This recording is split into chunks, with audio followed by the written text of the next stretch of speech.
of or pertaining to the distinction between right and wrong or good and evil in relation to an action, volition, or characters of responsible beings. This is the definition of morality according to the Oxford Dictionary. One of the most infamous psychological studies ever conducted was the Stanford Prison Experiment. It's mentioned in almost every psychological textbook. They tend to focus on how unethical it was, and are less critical of its supposed conclusions. August 14, 1971, in Palo Alto, California, 12 young men are rounded up from their homes by police, placed under arrest, and brought to make a ship prison in the basement of Stanford University.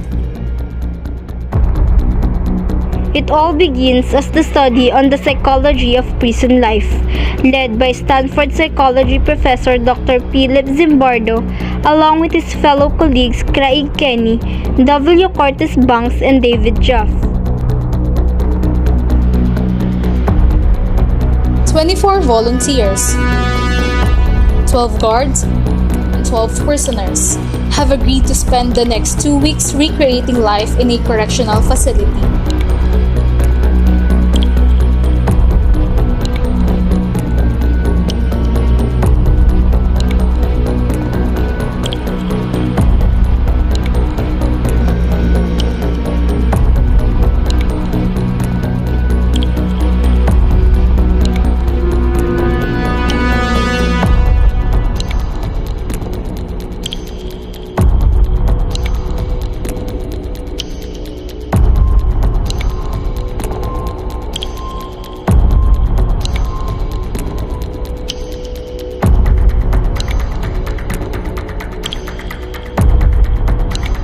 They will be paid $15 a day to be part of a prison simulation. First day, I said, this is not going to work. I mean, the guards felt awkward giving orders, and they'd say, okay, line up, repeat your numbers, and the prisoners start giggling. Hey, I don't want anybody left. They were all subject to a uniform. Simple beige dress with an ID number. During this experiment, it was important to degrade the prisoners by stripping off their manhood and their identity.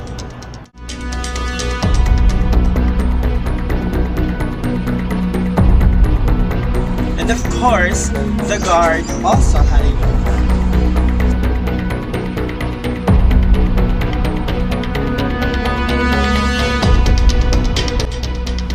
One that they were told to wear with the pride along with the black shades that took away their immunity. And further served the emotional connection between the two groups. They had no training, but were instead told that they could do whatever they pleased and were actually told that they could degrade the prisoners themselves.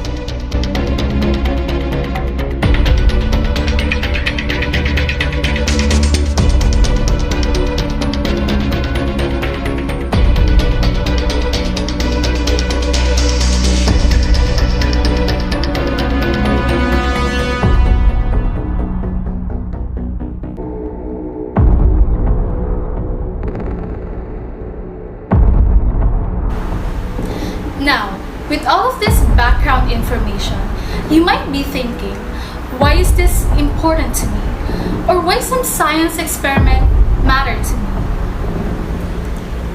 The fact is that this simple experiment would influence a psychologist's idea with the human mind and the way we think about ourselves. Now, before we go further, and in case you're still confused on how this simple experiment could go wrong, we will leave you with this simple fact. The Stanford Prison Experiment. It was really dangerous. And very unethical. As a psychologist, I have focused my career about understanding how ordinary people or good people get seduced to doing bad things, evil things, if you will. And I have focused on trying to understand the power of situations and systems to dominate individuals. And so I did the Stanford Prison study as a model of what happens when you put good people, college students, normal, healthy, in a bad place. A situation created to imitate American prison systems, which I understood. And what we discovered in a very short time, those kinds of situations can corrupt the best and brightest of us. And so in a very short time, guards began to behave brutally and sadistically. Prisoners began to have emotional breakdowns. And I, as the adult, these are students who was mature, had done much research, I too was corrupted by the situation because I was transformed to become a prison superintendent who was indifferent and uncaring to the suffering I had helped create and was observing. This experiment led by Dr. Zimbardo was scheduled to last 2 weeks. The prisoners got so bad that they had to end the experiment after 6 days. According to the official side of the experiment, the purpose was to understand the development of the norms and the effects of the roles, labels, and social expectations within a simulated prison environment. And then what we did is we told the guards, come down a day early, and we had them pick their own uniform. We had them help set up the prison so they'd feel like it was their prison, and the prisoners were coming into their place. The prisoners, we simply said, wait at home or in the dormitories. Well, what we didn't tell them, which is a little bit of the deception of omission, is that they were arrested by the city police. Right there, they took me out the door, they put my hands against the car. It was a real cop car, it was a real policeman. They took me to the police station, the basement of the police station. I had told the policemen to put a blindfold on the prisoners, but since they had never been arrested, they didn't know that doesn't happen.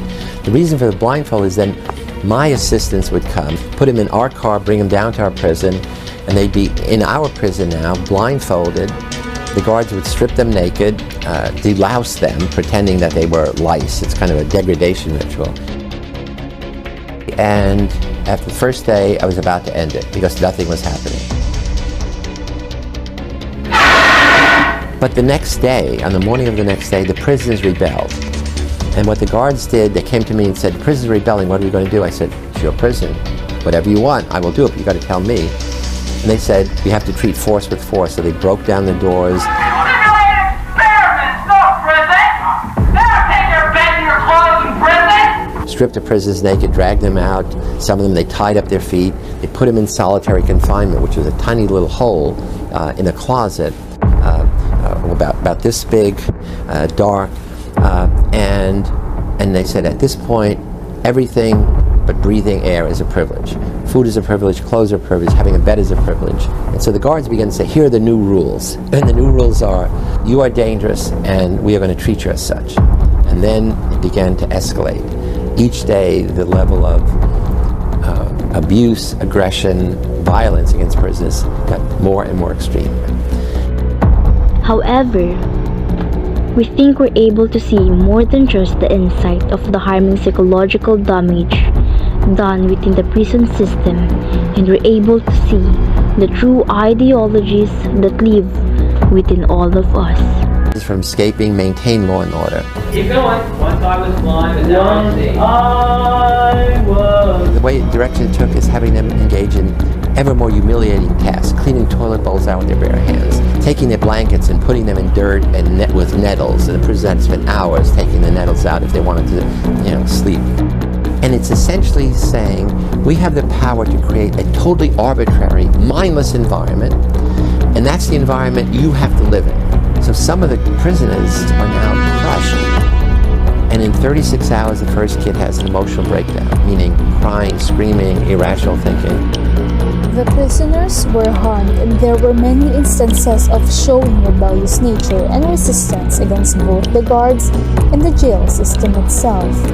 And not even 48 hours after the start of the experiment, the prisoners barricaded their cells.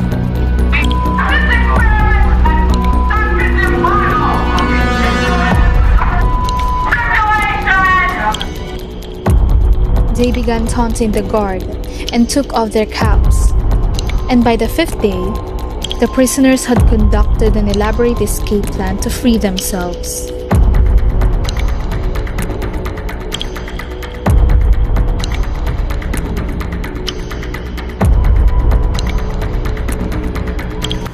Though both of their uprisings were failures and were met with punishment, we were able to see that in a short span of time, the prisoners felt trapped and had a distinct primal sense and need for freedom. The guards were extremely harsh on the prisoners, and gradually their abuse increased over time, and it started to get out of hand, especially for John Wayne. This prison guard known for his lethal abuse of the prisoners and his Western cowboy personality. Wayne explained that he was conducting his own personal experiment, seeing how far he could go and really taking his role seriously. You can give me the blankets and sleep on the bare mattress, or you can keep your blankets and 416 will stay in another day. Now what will it be? What will it be over here? How about 546? We got three favorite people like. We got three, guess one. Keep your blankets, 416, you're gonna be in there for a while. So just get used to it. It was explained that no one can stop him or object to his actions, pushing him into his role even further. He devised some horrible ways to despise the prisoners, and one of his orders ultimately led to the termination of the experiment as a whole.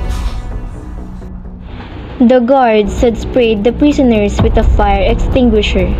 They had used other punishments like push-ups. They made sure to degrade the prisoners in horrible ways like stripping them of their manhood.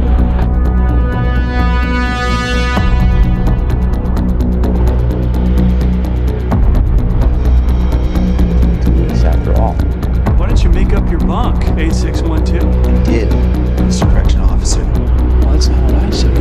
Hey, what are you doing there? Just make that! And with that, Zimbardo ended the experiment.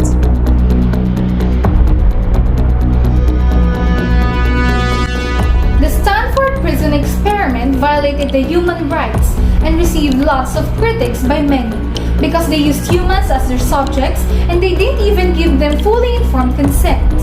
The prisoners were harassed and completely experienced violence, which resulted to physical and psychological pain. Zimbardo insists that demand characteristics played a little role in his subject's behavior. Critics like Ben Blum say that they played a big role, that what happened was what asked for. If that's true, then the Stanford Prison Experiment, like the classic Milgram study, still has an important lesson. People are quick to be cruel if an authority figure suggests that doing so will serve a greater cause.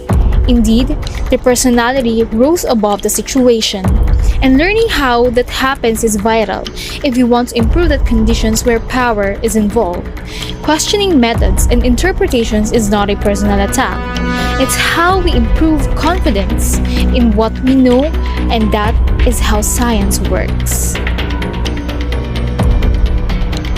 They are not aware of what the study would be, for it was unpredictable. Experiment was so much controversial that it has gotten numerous ethical crises. At that time, it was difficult to evaluate the level of psychological liking that occurred as a result of participating in the experiment. Post-experimental shortening was considered an important ethical consideration in the design of the current study, protecting participants from further psychological developments and assisting in the rehabilitation of those affected by participation. How about you? Are you willing to be Dr. Zimbardo's participant? Which role would you be? The guard or the prisoner? Thank you so much and we hope to see you soon. So this has been Kim Batara, Maris Pedrosa, AJ Valdo. and this, the Stanford Stanford Prison Prison Experiment.